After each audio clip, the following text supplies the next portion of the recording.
Did you ever wonder how we teach people how to spray cabinets? This is a pretty good example of what goes on a daily basis inside the booth. People come to me for training, excuse me, all the time. And we teach people a couple things. One is equipment, two is material, three is really limiting the steps, is what I went through before. Then we get to spray angles, spray distances, air control, fluid volume, all sorts of things. But in this video particularly, I'm going over the actual control of the gun. The big thing is when you watch me spray, I have very parallel lines, and I'm going to speed up the video to show what one of my guys is doing. And he's using an arc motion, and you can see it. He's actually making like a rainbow pattern in the gun, and I'm going to show it to him.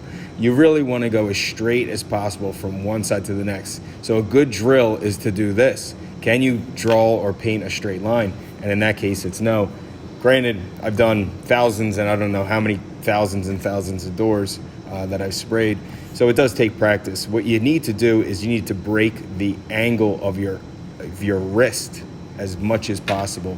It does take practice because most people will pivot around their spine. So they're going to pivot their hips, their shoulders, their head, and they're going to make this sweeping motion. And you have to break that if you want a good finish.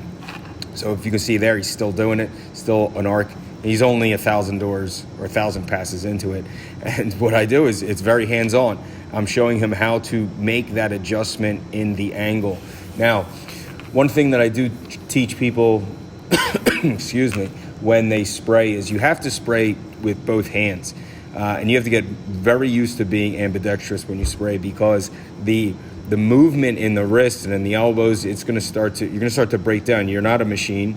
You are human. Ligaments, tendons, you're going to get carpal tunnel, you're going to get arthritis. So you do have to learn this motion with both hands. But it's very important to get a rhythm. It's like a dance, and you need tempo. And the time that you pass from one side of the door to the other is all basically the same time. So a lot of it is a rhythm. What I'm trying to explain to him is you have to turn the gun so it's going to be perpendicular with the door and not in a sweeping pattern. I should be breaking to another video. Excuse me, allergies right now are terrible.